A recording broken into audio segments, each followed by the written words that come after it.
Now you have Goldman Sachs analysts coming out in biotech research reports, and they're just straight out asking, is curing people a sustainable model?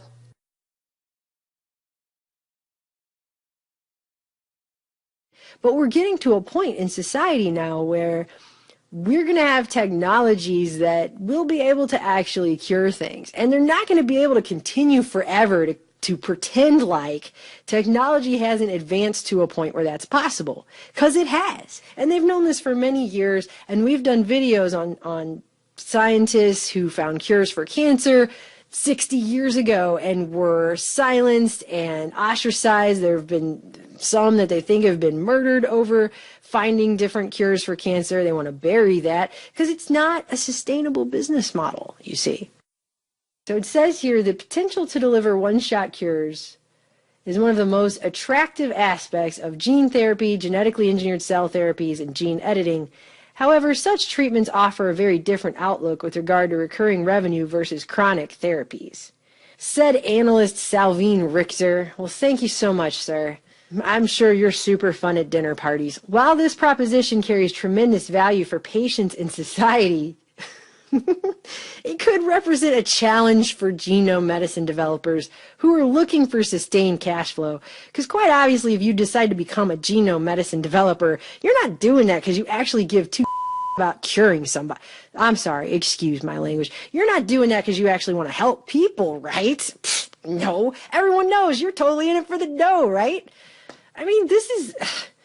Then he goes on and cites Gilead Sciences' treatment for hepatitis C, which was able to achieve cure rates of 90% on hepatitis C. The sales for that peaked at $12.5 billion in 2015, but now they've been sadly falling ever since, and Goldman estimates that the sales for the treatments were just a paltry $4 billion last year, which is just, I'm so sad. That's $4 billion. I mean, that's like, what, chump change, right, to Goldman Sachs, I guess. It says, this is a case in point because the success of the hepatitis C franchise has gradually exhausted the available pool of treatable patients because they actually cured something. They actually cured many, many, many people. Then he goes on to say, in the case of infectious diseases such as hepatitis C, curing the existing patients also decreases the number of carriers able to transmit the virus to new patients. Thus, the incidence pool has also declined. It's like they're weeping over the fact that there's not enough infectious hepatitis C infected people to go around transmitting hepatitis C to other people so they can charge them to cure them. That's what that sounds like. And then he goes on to say, where an incident pool remains stable, such as in cancer, which is just so great, I guess, the potential for a cure, it poses less risk to the sustainability of the franchise, which is apparently the most important thing. Americans borrowed $88 billion in the past year to pay for health care. It's no secret that medical care is expensive, but the fact that so many Americans are forced to finance it is problematic. Roughly 1 in 8 Americans needed to borrow money in some shape or form to cover a medical bill in the past 12 months, while nearly 25% of U.S. adults had to cut back on spending to pay for health care. Meanwhile, 65 million American adults avoided treatment for medical issues due to costs involved. It was lie upon misrepresentation upon lie here. Yes. Yeah, at every level. It was quite a scheme. Very well thought out. It was absolutely genius. It was wrong, but it was genius. Patty Nixon is talking about the drug company she used to work for, Insys Therapeutics. Insys makes the painkiller Subsys, a fast-acting spray form of the opioid fentanyl. It's 100 times more powerful than morphine. This is very serious. People have died. People have been hurt.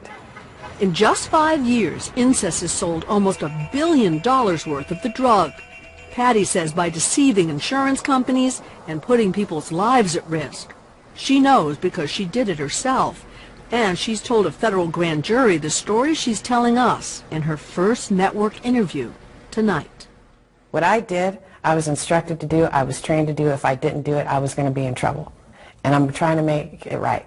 How devastating has this been to your life, this Subsys? Well, he destroyed it, right? Jeff Buckhalter came home from the Iraq War with injuries sustained in multiple IED explosions. After trying other painkillers, his new doctor prescribed Subsys. Be prepared. Oh my goodness. Wow. He still has some of the boxes. In all, his insurance company paid nearly $1 million for the drug. So you put it under your tongue? Yeah, and it creates an aerosol. He says Subsys took away his pain, but it also took him away from his wife and children. He'd become a barely functioning drug addict. That corner over there was, I guess, the devil's den. I just sat there with my boxes and just zoned out into the TV, and that was it. Jeff's doctor kept him on the drug for 3 years, prescribing higher and higher doses. Pharmaceutical representatives are universally attractive. They get recruited from places like cheerleading squads at Big Ten schools. What I'm holding is a bottle of Zyprexa. Zyprexa is an antipsychotic medication. It's very popular and it's very expensive. This, among some of the others, Abilify, are very commonly diverted. The reason being is, again, the medical programs, insurance programs pay a lot of money for these drugs. What was once a diagnostic manual that was paper thin is now a huge book with hundreds of diagnoses in it. To the point where people are being sliced and diced. And it's the lawyer's fault, okay? It's the lawyer's fault. We invented corporations. We didn't give it a conscience. We didn't give it a soul. You can't put it in jail. They went in there undercover, and how easy it is to walk into a doctor's office and say your back hurts, my neck hurts, and get a prescription for a drug that is really for people with like cancer. This is a criminal act on the part of a company. Their marketing is ingenious. It is so illegal, it makes the Colombian cartel look like child's play.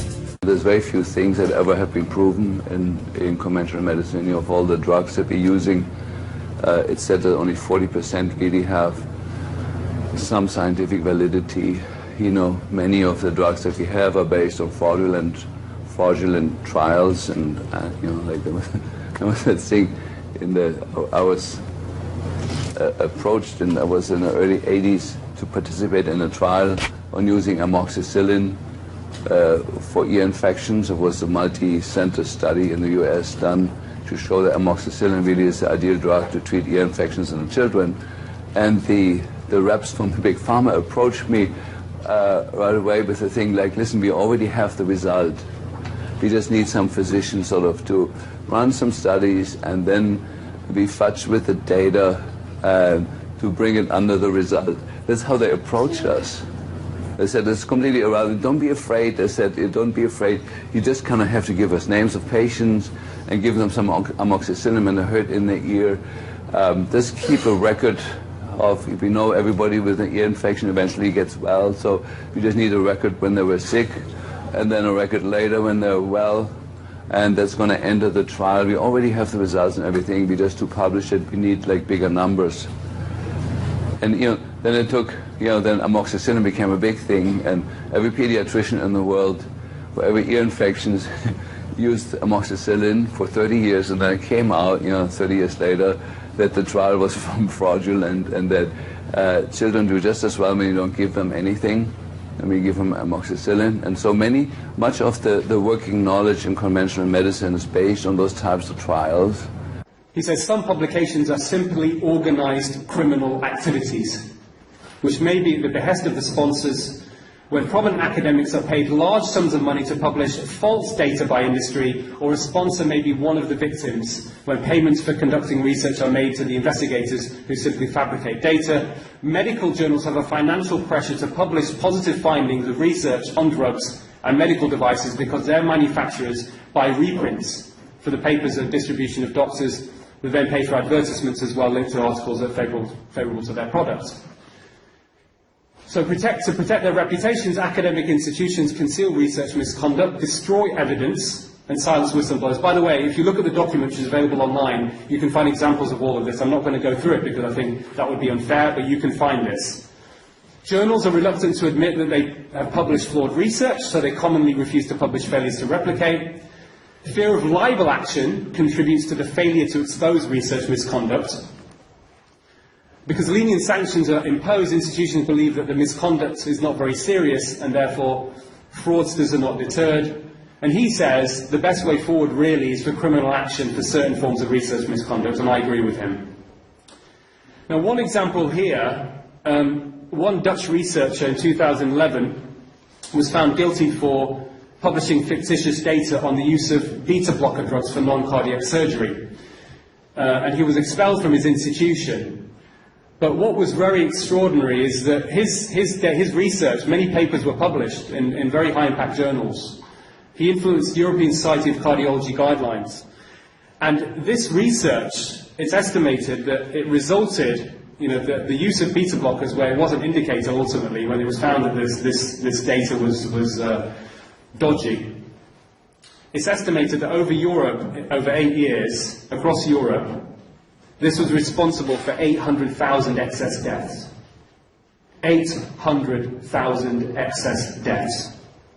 In 1980, some researchers did a study on a drug called lorcainide, and this was an antiarrhythmic drug, a drug that suppresses abnormal heart rhythms. And the idea was, after people have had a heart attack, they're quite likely to have abnormal heart rhythms, so if we give them a drug that suppresses abnormal heart rhythms, this will increase the chances of them surviving.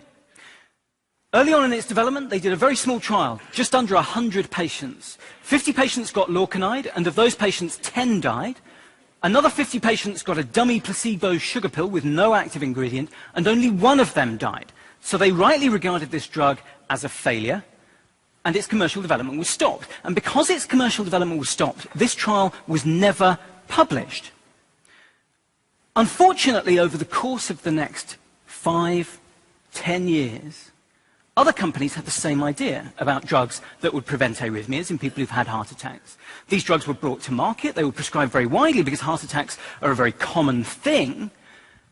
And it took so long for us to find out that these drugs also caused an increased rate of death, that before we detected that safety signal, over 100,000 people died unnecessarily in America. Several years ago, we had many calamities.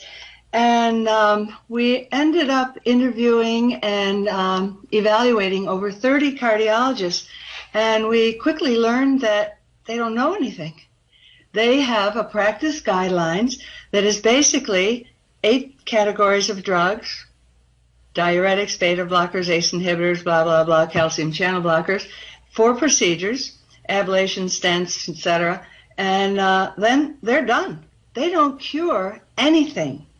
And that happens to be the way the entire world of medicine is right now. In fact, when I had a diabetic patient, that I got to eat better, she got her off some of her medications, and this is what the attending told me. He said, "That's great and all, Dr. Benny, but if you don't practice with a pharmaceutical-based protocol, you're running the risk of getting kicked out of this program." Wow. That's amazing to me.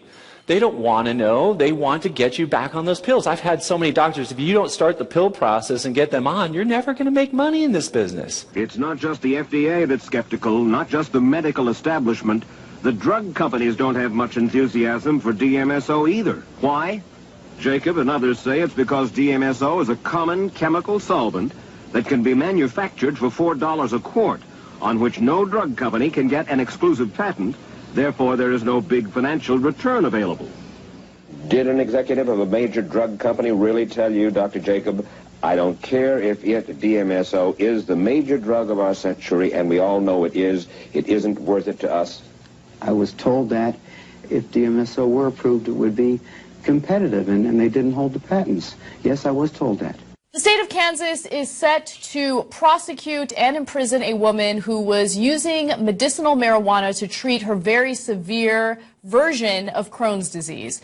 Now, Crohn's disease is no joke. In fact, it could completely debilitate someone, and that's exactly what happened to Shauna Banda, which is why she ditched conventional medicine altogether because it wasn't working, and she went to THC. She started using cannabis oil, and it was actually effective in treating her, and her Crohn's disease went into remission. Now, what exactly is Crohn's disease? Well, according to the Huffington Post, Crohn's is a chronic bowel disease that causes inflammation of the intestinal tract and produces an intestine that can no longer adequately absorb food and water. This can result in mild to severe diarrhea, abdominal cramping, blood loss, and anemia, as well as joint pain and swelling. So her joint pain was so bad that she couldn't raise her kid. She was having a really difficult time. She has 2 sons, one's 11, the other's 18.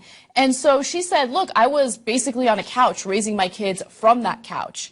But apparently she realized there's another option. And even though it's illegal in the state of Kansas, I'm going to do it. And she documented it, and she was pretty open about it, and that kind of led to some trouble. Now, after watching a documentary about the benefits of cannabis oil, Banda said she started to make her own oil in her kitchen and would consume it around meals. She says the following of it: I'm not in my deathbed. I'm working for the first time in 4 years. I'm hiking, I'm swimming, I'm able to play with my kids. I'm able to do things. I love it. Now, things took a turn for the worst when her son actually challenged some so-called drug educators at his school. So he's 11 years old. These people come to the school, and of course, they just regurgitate the reefer madness propaganda. And this 11-year-old experienced his own mother go into remission because of marijuana, so he challenged what they were telling his peers. That led to administrators calling him into the office. Then they started asking, well, how often does your mom use marijuana? At that point, Child Protective Services was notified. They took custody of the 11-year-old son, and at the same time, authorities were called to search her home. They obtained a warrant, and they found the marijuana. And now she is dealing with this ridiculous court case where she could serve 30 years in prison because they found a little over a pound of marijuana in her house, and they said, well, it was easy for the kids to access it, so she needs to be prosecuted for this. Colonoscopy, I'll start with that. The Canadian government took colonoscopy off of its list of recommended screenings for most people because there's not a single randomized trial that has ever shown that colonoscopy reduces the risk of dying of colon cancer. And the reason for doing population screening is to reduce the risk of dying or comorbidity. There are other tests that are equally effective and non-invasive, and I think that there are certainly times when colonoscopy is warranted, but as a population screening tool, you simply can't recommend it based on the evidence, in my opinion. Mammography, same thing. The risk of being harmed by a mammogram, by getting mammograms, is 3 times higher. The chance you'll benefit, and the reason is that mammograms are really good at finding small masses like ductal carcinoma in situ that 88% of the time do not develop into cancer, but these patients get treated like cancer patients. So have surgery, biopsies, surgery, radiation, sometimes chemotherapy, increasingly mastectomy, bilateral mastectomy. Well, the problem with this is that if you don't really have cancer and you get treated like a cancer patient, there's only harm, there cannot be any benefit. What's even more egregious is that all of the women that I'm describing with this particular condition, DCIS, would be alive 5 years later without intervention, so you throw people into the survival pool, which makes it look like breast cancer treatment is better than it actually is, or that it's improving. I happen to be a personal friend of the researcher who discovered prostate-specific antigen. His name is Dr. Richard Ablin, and he wrote a book called The Great Prostate Hoax. He's been trying to tell people for decades now that PSA is not a marker for cancer.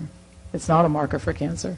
The only applicability it has is as a marker for somebody who actually has been diagnosed with prostate cancer, as in it has left the prostate capsule, invaded the lymph nodes. It has some usefulness in those cases, but the false positive rate is 78% for that test. So as a screening tool, it's extremely dangerous. The original approval, if you go back to the original approval at the FDA, it was only approved for the monitoring of patients who had been diagnosed with real prostate cancer. And what happened was that every company that made the test violated the approval rules and marketed it for general screening, and then public pressure caused the FDA to approve it later for the general population. So I don't recommend PSA testing. I've written about 4 articles on the flu shot. I just wrote one. The efficacy rate this year is 10%, according to the Australian government. There has never been a year where it's actually been effective. And if you take a look at the incidence of flu, right now you're getting a lot of the, have you guys seen the stuff about the epidemic of flu? The last time this happened was in 2009 with the H1N1, and CBS did a story on this. In fact, one of our speakers this fall is an investigative reporter who has been involved in some of these kinds of things. So here's what happened. The government, the CDC, World Health Organization, everybody said we're going to have this epidemic of flu, and the numbers weren't hitting the board. They just weren't hitting the board. So the CDC and the World Health Organization instructed physicians to stop testing for flu and to consider anybody who came into the ER or doctor's office who had symptoms, just catalog those as flu cases. Well, a reporter got interested in this and started doing some research and got the records from the various state health departments that were collecting the data, and there was no epidemic of the flu. What happened is everybody who had a cough or a fever, when the government started scaring everybody, went running to the ER and the whole 9 yards. You had an epidemic of people with fevers and coughs sitting in the ER who were adding to the epidemic. So it would take longer to tell you the story, but it was entirely invented, and it's being entirely invented now.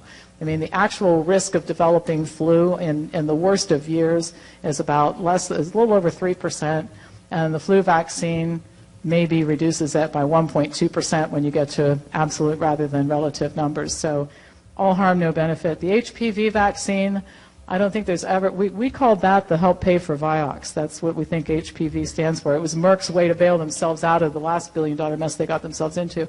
But I mentioned this afternoon. Cochrane Collaboration has sued the European Medicines Agency, alleging scientific fraud and misconduct in the flu and the HPV vaccine. And what happened, I'll tell you, this is the misbehavior that goes on, and you should know this. So a woman in Belgium had a lot of patients coming in who had been injured by HPV, had the shot, and the young girl develops Guillain-Barré, ends up paralyzed, all kinds of things happening. So she wrote up some case reports, and then she asked the European Medicines Agency to look into it. So here's how they looked into it. They wrote to the 2 drug companies who sell the vaccine in Europe and said, we have some allegations that your vaccine could be harmful, so we want you to check your records and see if you see anything that we should be paying attention to. And this is so shocking, they couldn't find any evidence that their vaccines were harmful. So, who would know, right? So they wrote up a report saying, we've investigated thoroughly and we can't find any evidence that the vaccine is causing a problem, and the Cochrane folks felt so strongly about that they sued. HPV is off the schedule in Japan. They've opened centers to take care of the injured women because there are so many.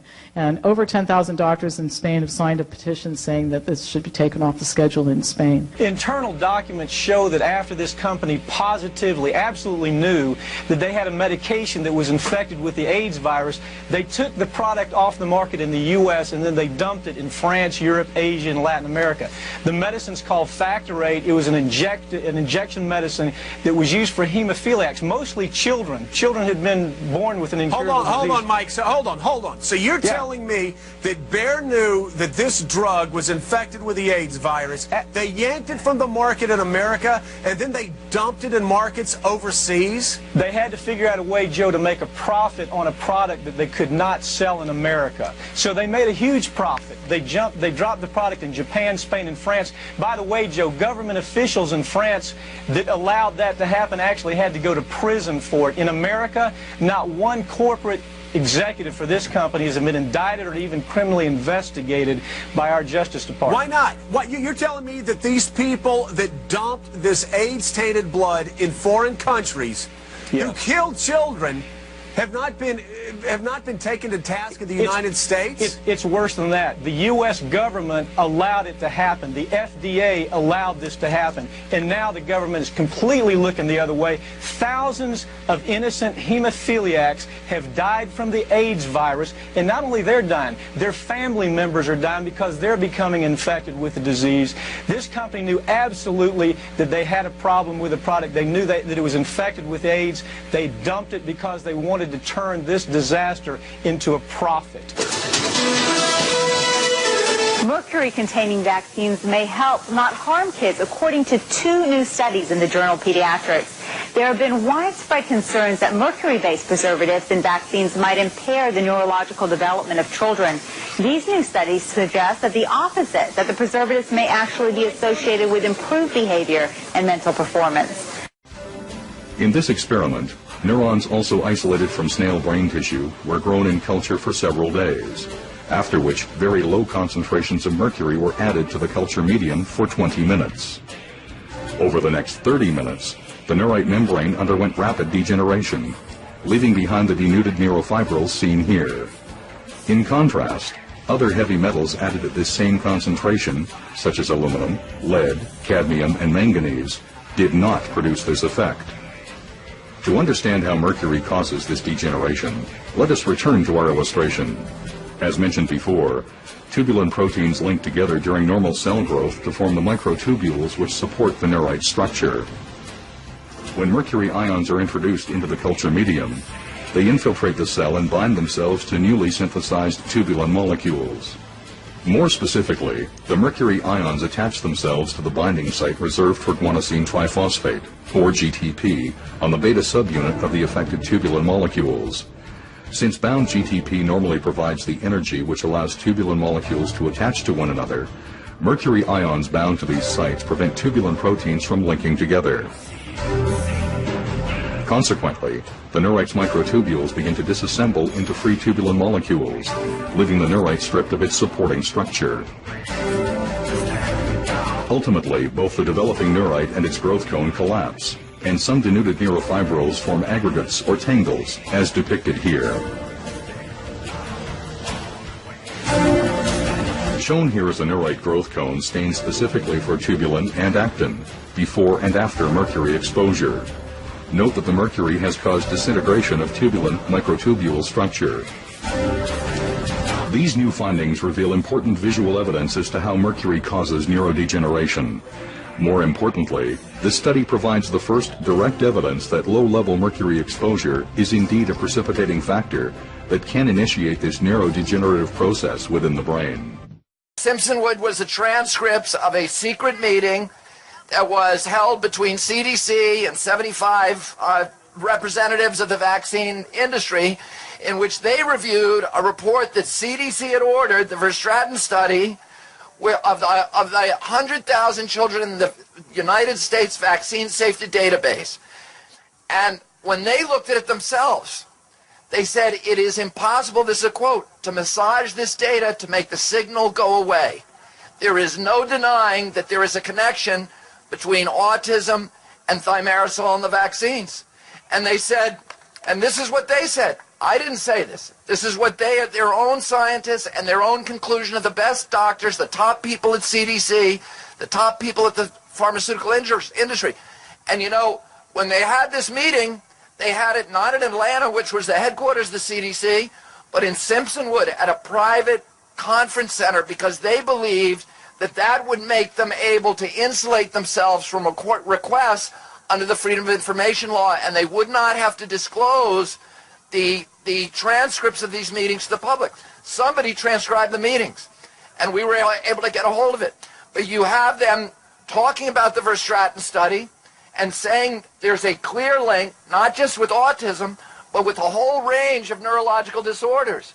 Speech delay, language delay, all kinds of learning disorders, ADD, hyperactivity disorder, and the injection of these vaccines. And at the end of that meeting, they make a few decisions. One is Verstraeten, the man who designed, who conducted the study, is hired the next day by GlaxoSmithKline and shipped off to Switzerland. And 6 months later, he sends in a redesigned study that includes cohorts that are predictably, who are too young to have been diagnosed as autistic. So he loads the study down, the data down, and they tell the public that they've lost all the original data. This is what CDC says till this day, that it does not know what happened to the original data in the Verstraeten study. And they publish this other study it's a corrupt and crooked, what we call tobacco science, done by a bunch of biostitutes of crooked scientists who are trying to fool the American public. Then Kathleen Stratton from CDC and IOM says what we need is some studies that will disprove the link. So they work with the vaccine industry to gin up these 4 phony European studies that are done by vaccine industry employees, funded by the vaccine industry, and published in the American the American Academy of Pediatrics magazine, which receives 80% of its revenue from the vaccine industry. And none of these scientists disclose any of their myriad conflicts which conventional ethics rules require them to do. It's not disclosed. Here is a typical page. This is autism and the DTaP vaccine. Here's what they say. There is one study only. That study, Geyer 2004, says that autism is being caused by the vaccine. However, we are not going to count this study because it provided data from a passive surveillance system and lacked an unvaccinated comparison population. That's their own system. It's VAERS. They're saying VAERS is so bad that any study based on it, we're not going to credit. That's the only system they've got for post-marketing surveillance, and IOM is saying right there, clear as day, it doesn't work, you're not doing your job. So this isn't me against the scientific establishment, it's me against CDC. Now I'll show you something that you should be mad at. This is CDC's website. You see what it says? Vaccines do not cause autism. It can't just say that, it's got to cite something. What does it cite? The 2011 Institute of Medicine report. That's this report. That's not what it says. It says we have no clue.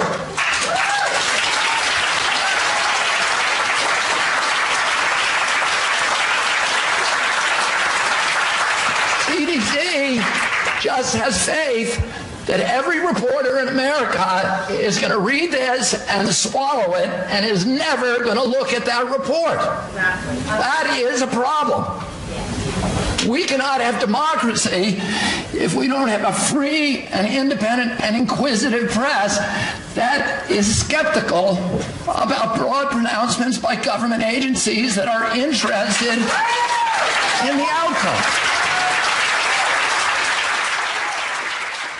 The problem is that the medical profession has become a healthcare industry.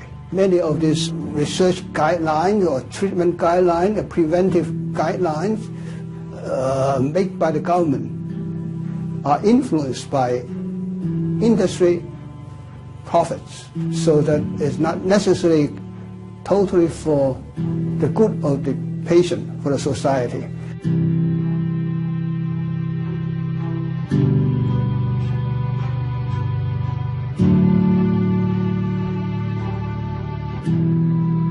I went in and I thought, I'm not sure if I want the third shot. I explained to the staff that I was nervous, that I had these symptoms, and it was very affecting my daily life. But they sort of barely listened, so they just said, it's not the kind of symptoms we see with this vaccine.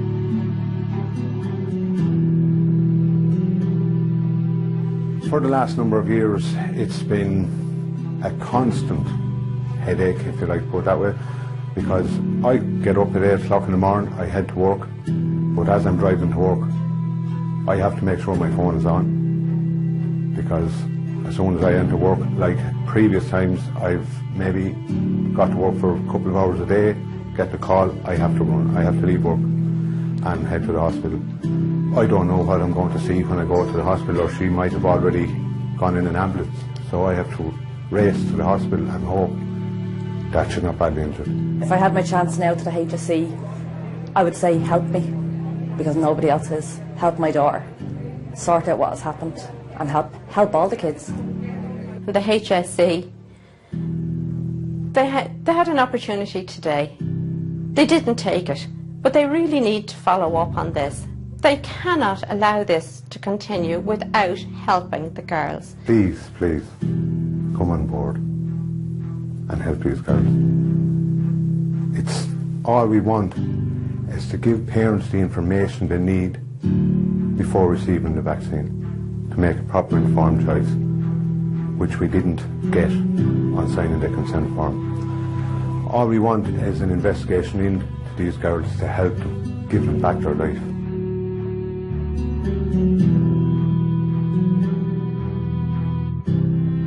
But there is a trail around the world wherever the vaccine's been of very damaged girls. That's all anybody wants, is to get help for the girls. I see a great many similarities with what has happened in Denmark.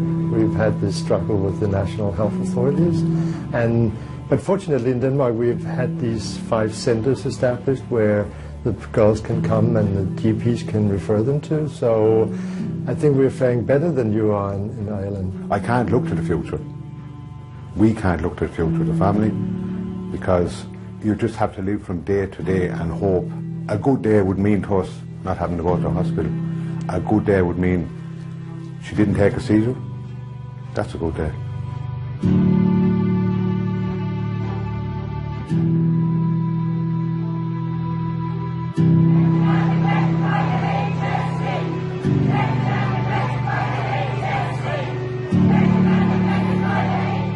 It's very emotional, finding out what has happened, finding out they didn't register my symptoms, finding out that our authorities used the study that I was in as a safety study, proving that the vaccine is safe, when it was not a safety study. And they're just dismissing these girls purely and not treating them. But it's awful. It's grotesque. I would never have imagined our societies reacting like that to our girls. It's their girls too. And I know what they're going through. I've had my 20s removed, just ripped out. The years with my little children, being infant and toddlers. And so I know what they're going through.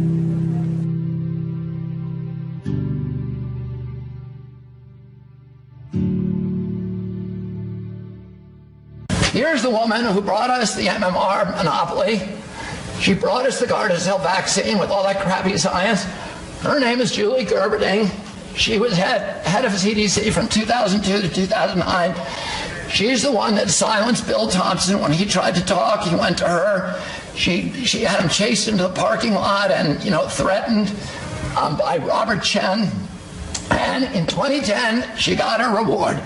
She became president of Merck's vaccine division 1 year after she stepped down and gave him the Gardasil. And she got $2.5 million in annual salary and $38 million in stock options. That was her bribe for giving Gardasil to all our little girls and poisoning them. I think we should have vaccines without mercury in them. The same as, just because I don't want mercury in my fish does not mean I'm anti-fish. I'm pro-vaccine, I'm just against mercury. And the doctors are reading what CDC tells them to read. They're not going back, and they're not toxicologists, they're not pharmacologists.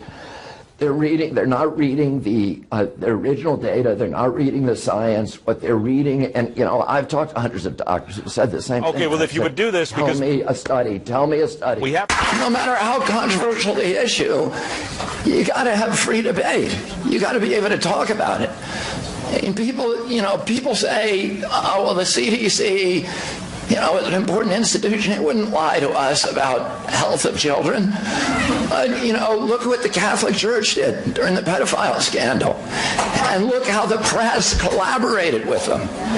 And there's a movie that I think won an Academy Award, one about the Boston Globe, that was all about the press collaboration in covering up because they believed the institution was more important than these little children who were getting injured. They were able to convince themselves that. And today, people in the press have to be guarded about not persuading themselves that CDC and the vaccine program are so important that we can't entertain criticism about it. That's the mistake everybody made with the pedophile scandal. We can't talk about it because people will lose faith in this important institution. It's so important that we talk about it. And what the heck are the Democrats going to these powerful multinational, titans like Jeff Zuckerberg and Bezos, and saying to them, you have to stop criticism of a pharmaceutical product. And the mainstream press is letting them get away with that, of demanding censorship of criticism about corruption.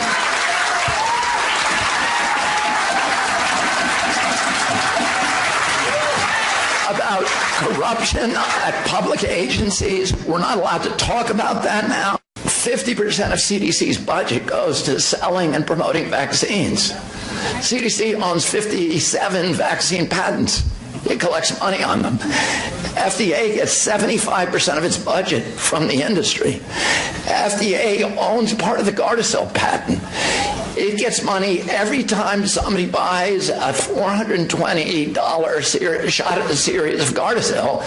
FDA makes money. Not only that, but individuals within FDA who worked on the patent get $150,000 a year in royalties. And these are the division chairs, powerful people in that agency. Reporters, you know, I learned from my dad, don't trust people in authority. People in authority lie. You know, the press was supposed to have learned this, at least in the Iraq War, if they didn't learn it in Vietnam and any others. I've sued EPA many times for lying about climate science and forcing them to start doing real science on it. This is the same thing as the climate. You have an industry that is creating the same thing as tobacco. There's an industry that is minting and creating phony studies. The problem is that the pharmaceutical companies have much more power with the press than do the oil companies or the tobacco companies, because it's the biggest advertiser. You look at, Roger Ailes told me this. He said, look at one of my news shows. I have 22 ads on an evening news shows, and 17 of them are paid for by pharma.